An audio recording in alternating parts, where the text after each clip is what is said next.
এটা দেখতে পাচ্ছেন গোট বিরিয়ানি। গোট বিরিয়ানি খেতে সবসময় আমাদের ভালো লাগে। এইটুকু গোট বিরিয়ানি নিয়েছে প্রায় $18 নিয়েছে। সুন্দর করে প্যাকিং করে দিয়েছে, আবার এখানে দেখেন পেট মেরে দিয়েছে।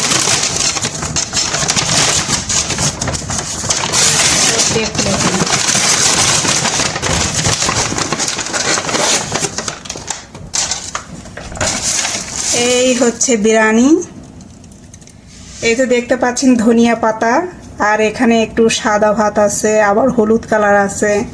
বোঝা যাচ্ছে মাংস পৃথকভাবে রান্না করে জাস্ট রাইসের সঙ্গে মিক্স করছে, মানে স্তর করে করে দিয়েছে। প্রথমে রাইস দিয়েছে, তারপরে গোটের যে তরকারি সেটা দিয়েছে, তারপরে আবার রাইস দিয়েছে, তারপরে আবার গোট দিয়েছে। সম্ভবত এইভাবে বিরিয়ানিটা রান্না করছে, কারণ এটার যে কালার দেখে আমার কাছে তাই মনে হচ্ছে। একটু খেয়ে দেখি কেমন লাগে। এর আগেও কিনেছিলাম, ভীষণ ভালো লেগেছিল। এই যে দারচিনি, ছোট দারচিনি, এই যে পিস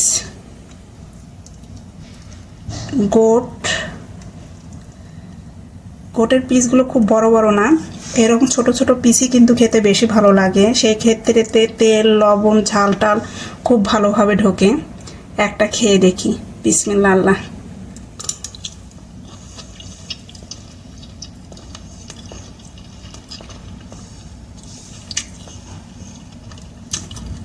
ভীষণ ভালো লাগতেছে খেতে।